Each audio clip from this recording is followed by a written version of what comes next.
You are on, sir.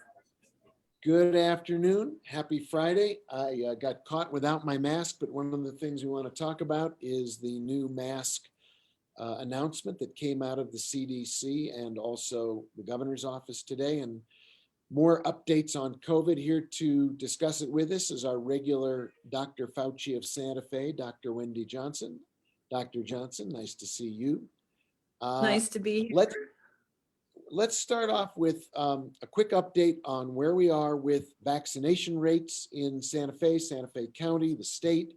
I was over yesterday morning from 7:30 to about 10 at Midtown. About 1,500 people got vaccinated in the drive-through. I think that was the 6th public vaccination clinic, and I think the numbers were super. I think all 6 combined, over 9,500 people got both shots driving through that public vaccination. Big tip of the hat to Christus and the National Guard and police, fire, EMT. But where do we stand with vaccination rates? What do we do to get more people vaccinated? And then let's talk about masks and where we go from here. Right.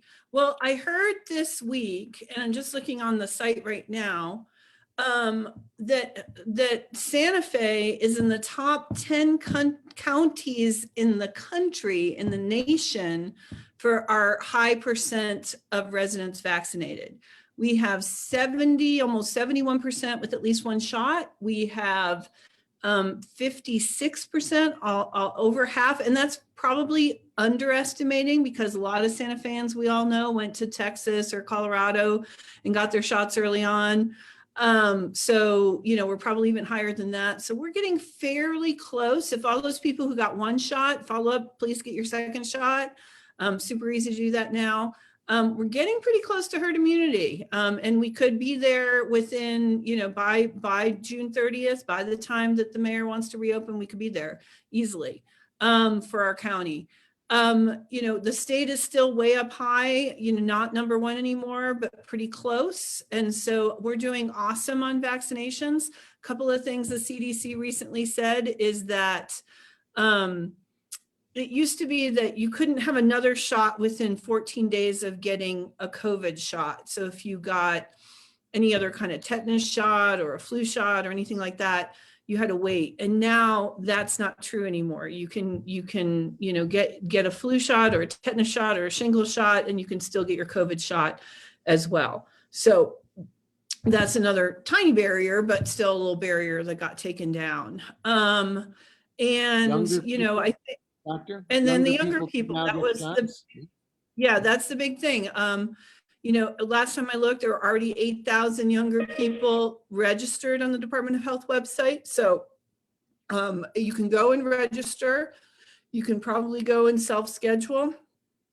But I know that they're probably going to be texting you and calling you and letting you know. And then the third thing that I want to say about vaccinations is that over the next month or so, we're going to be seeing fewer and fewer of these large scale events and more working to kind of integrate vaccination into regular medical care, into hospitals, into, you can, if you have a group of, I think it's at least 25 people, you can call the Department of Health. They will send somebody out to vaccinate your group. So if you have a church group or a community club or anything like that, neighborhood wants to get together, especially if you have a lot of kids in your neighborhood that aren't vaccinated yet, go ahead and call the Department of Health. That will send somebody out there and just do it at your convenience. So that's another great development. Yep. So vaccinations are available. They are plentiful. We've gone from not enough vaccine to plenty of vaccine for people who are ready to get their shots. And it is the game changer. This is how we get to that place where we can open up, be safe, have the economy go strong, have people have some fun as summer and the fall arrive, have some of our favorite events. I know in your case, you're waiting for music on the plaza so you can dance. And but we've got it going on. We just have to finish up the job, run through the tape of getting vaccinated. Now, talk a little bit about the CDC Mass Guidance. It says if you've been vaccinated, with a few exceptions, dealing with homeless shelters and planes and boats and trains and buses. You don't need to wear, and a hospital, you don't need to wear a mask. Doesn't mean you shouldn't or can't wear a mask if it helps you with not getting a cold or keeping flu away, or if you have people in your family who can't get vaccinated, they may have an underlying condition. You may want to continue to wear your mask when you go out. But the CDC has some new guidelines, and the governor's team is saying they're going to come into conformance with CDC guidelines. So to the extent, it's still early, we just got them, I think, this afternoon. If you have any insight on what the new regs look like, knowing that there'll be more clarification probably over the weekend, what can you tell us about the mask wearing and social distancing CDC guidelines? Well, for one thing, I just want to say I wish we would have had like sort of more time to think about this, more clarification, because there's a lot of places where we should still be wearing masks. And my health clinic being one of them, our La Familia, and every health clinic really, in hospitals and dental offices and places like that. Those of us who work in those places, we're seeing a lot of sick people. We don't know if everyone's vaccinated or not. People maybe are in the process of getting their vaccinations. And so we're really on the front lines. Over 3,000 healthcare workers have died of COVID in this country in the last year. So we need to be cognizant of that. We need to be, and not just healthcare workers, all essential workers. So personally, if I worked in a little restaurant kitchen, if I worked as a grocery store teller, cashier, anything like that, where you're working in a closed environment and you're seeing a lot of people from the public every day, my recommendation to you, if you have one of those jobs, is continue wearing a mask even if you're vaccinated. It's the safest thing.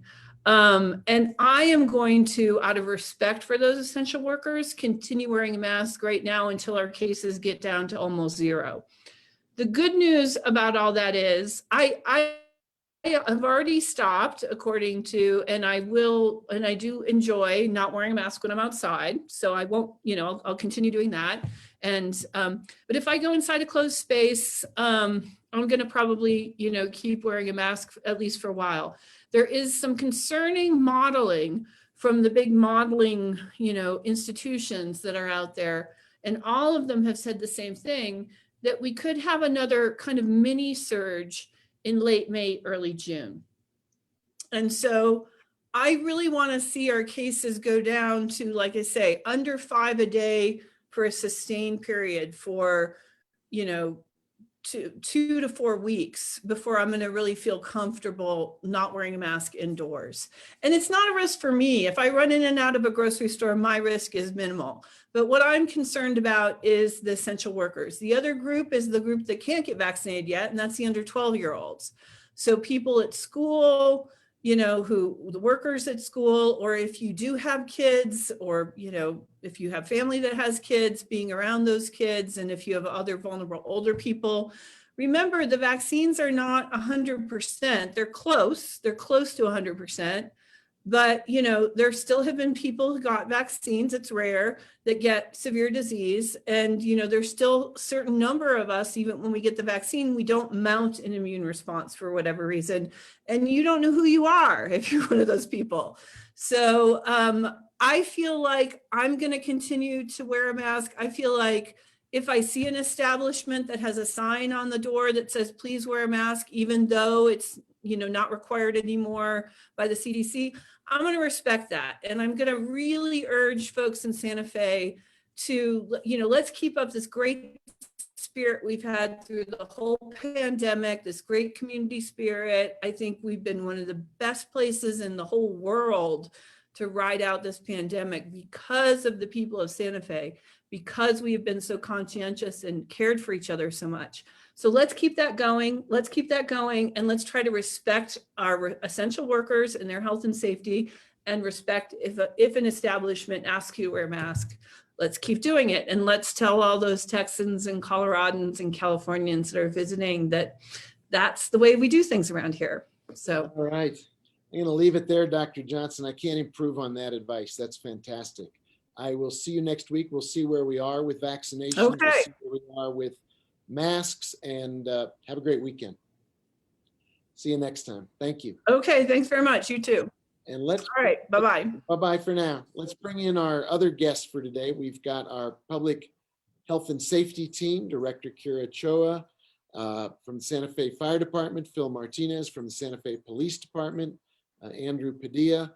And we're going to talk about three things. We've got some interesting and very positive developments when it comes to public health and safety. And I'm going to turn it over to Kira Choa to walk us through some of those headlines and then dip down deeper with Phil and with Andrew. So over to you, Kira. Thank you, Mr. Mayor. Yes, we're really excited because we've done a number of really great things in the past couple of weeks. We launched our alternative response unit last Tuesday. And between now and then, that unit has been able to serve 48 calls in basically 10 days.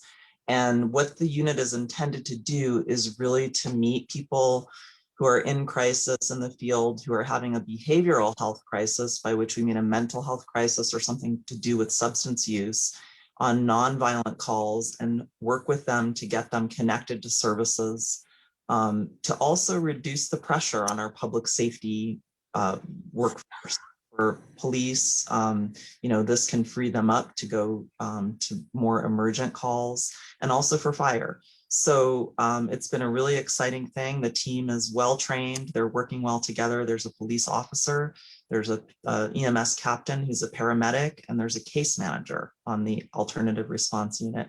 And right now we have one team, and come July, we'll have another. So with that, I'll turn it over to Chief Padilla and Assistant Chief Martinez to talk about how they see it working from their end. I will say this, I was on a ride along with police earlier this morning and at a briefing, and heard without asking that alternative response unit had really worked the way it was supposed to work from their point of view. So that was very encouraging to hear.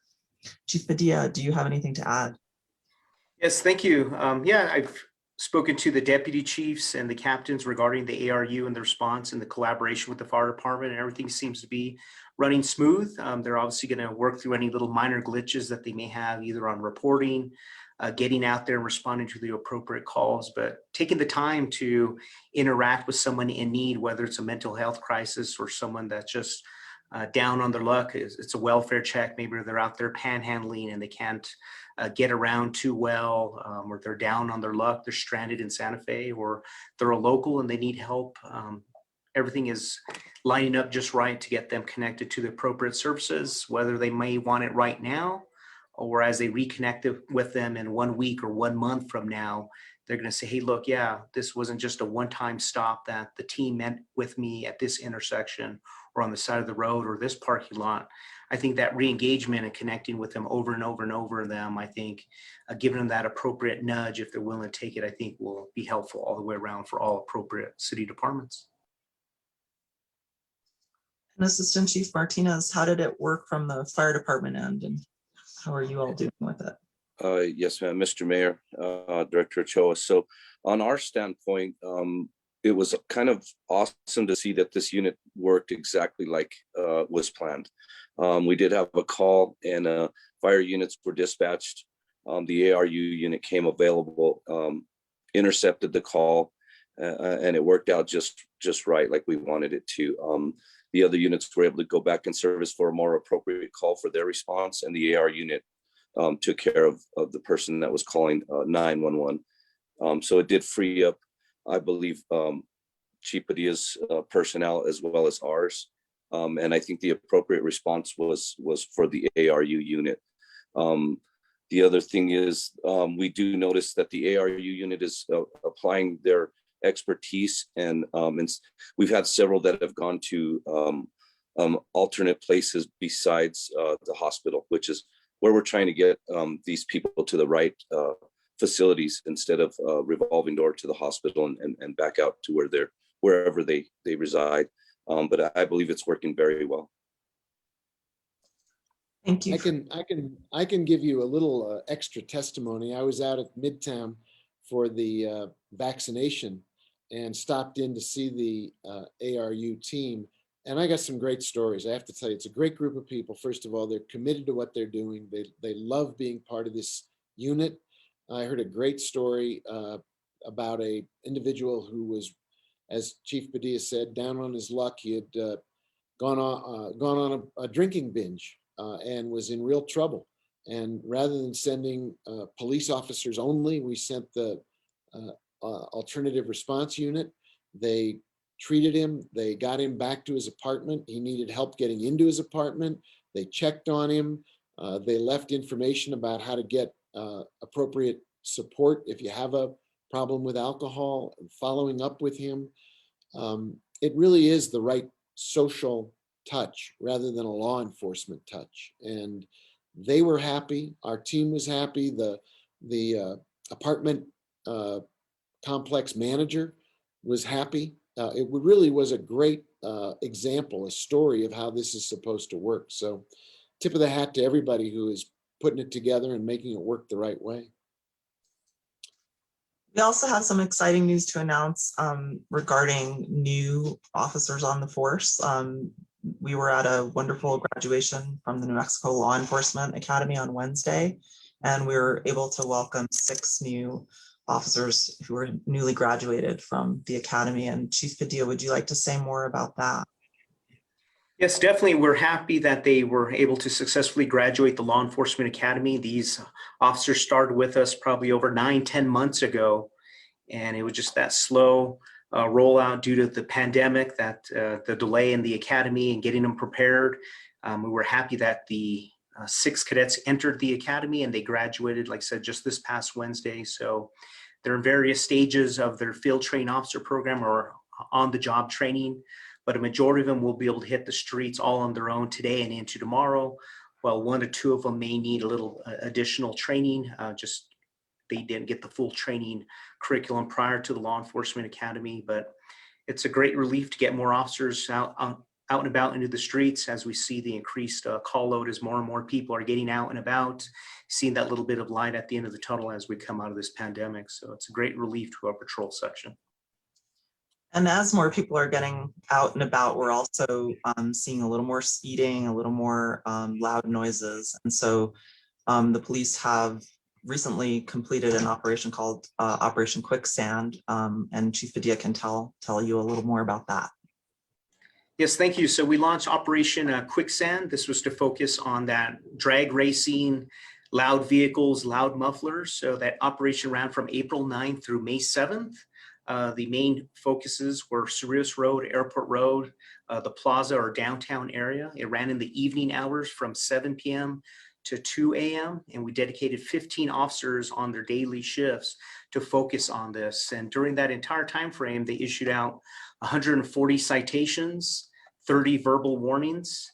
And the focus that we were focused on, like I said, was that drag racing as well, which is very dangerous. And they issued out 3 citations for racing on streets, 3 citations for reckless driving, 5 citations specifically for careless driving.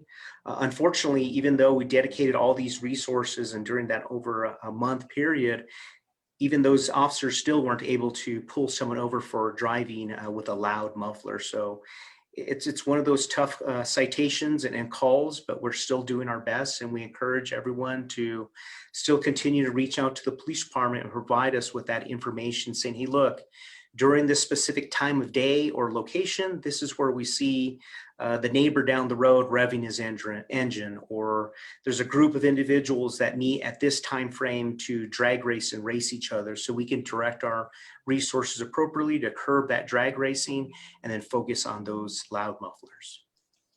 Thank you. And the other thing that's happening as the weather warms and people are getting out and about is that people are tempted to camp and do campfires and maybe even in their backyards. And so I'd like Assistant Chief Martinez to talk about what the fire department recommends in terms of what the fire danger is right now and what we're recommending to folks to make sure that we keep it safe this summer in Santa Fe. Yes. So as I just want to point out that we did pass a resolution for a fire restriction from now until June 9th. And that does restrict any outdoor burning, weeds, open fire pits, charcoal pits, smoking outdoors. We like to advise people, as you're driving down the road in your vehicle, please don't throw your cigarettes out the window, any things of that nature that could cause any fires from dry grasses that are around town. As far as the forest area, as of May 24th, the Santa Fe National Forestry Division will move into stage 1 fire restrictions, and that will also be no outdoor fires of any kind. And that's barbecue pits, charcoal grills, things of that nature. One thing we want to let the people know in town, you can make sure your gutters and rooftops are clear of any natural vegetation, pine needles, leaves, twigs, and so forth. Clear weeds away from your home within 30 feet.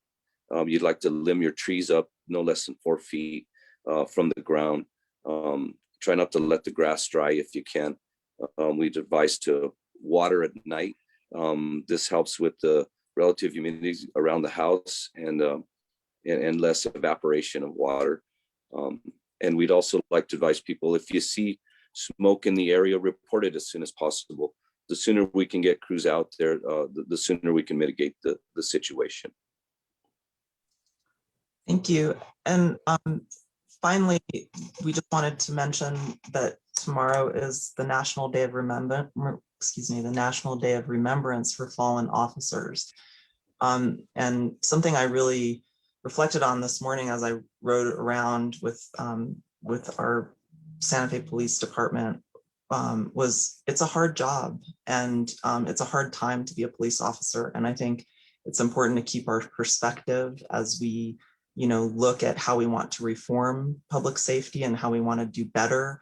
The individuals who've chosen to do this job are people with a calling. They have a mission to keep us safe, to keep the community having a happy summer. Some of the things we don't even have to think about, they're thinking about for us. So I'd hope that we can keep them in mind and support them and give them a smile, give them a thank you. But also, Chief Padilla, would you like to talk about this important day that is the National Day of Remembrance?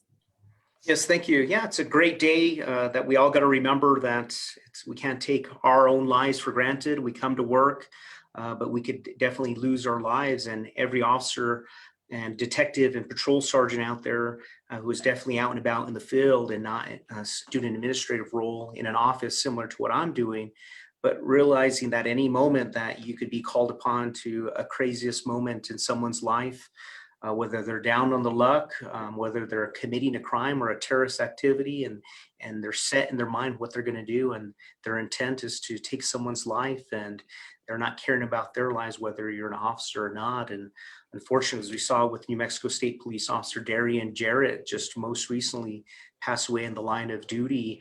It's heartbreaking for him and his family and the young children and a baby on the way that their father isn't coming home. So just over the last week, I believe there's been about 5 to 6 officers nationally that have passed away and died in the line of duty, dealing with interactions with individuals with firearms, and their lives have unfortunately been taken. Most recently in New York, an officer was shot in the back and his body armor saved him. I believe that just happened a couple days ago. So our officers are constantly watching people's hands, and when you're pulled over or they're interacted with you on a call for service, an officer is not necessarily just being rude or trying to be robotic in certain ways, but there's certain cues and body language that they're constantly watching 24/7. What's going around them, what's happening to the backup officer that's next to them. This is why they're positioned the way they're standing.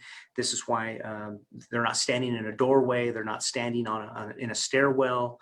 Just many things. It's not just so we're being robotic or trying to be rude to the person, but it's the safety of the officer and the officers that are there on scene, whether it's detectives serving a search warrant or officers conducting a DWI roadblock or a field sobriety test on the side of the road. There's all these little things that we have to do to ensure that we're safe, and then obviously if we're interacting with the public, that they're safe all the way. So if tomorrow, if you can take a a couple seconds out of your busy day and think of your local officers that patrol the streets on a daily basis, and then think nationally and think globally that we're definitely getting out there and we're trying to make the community safer that we patrol.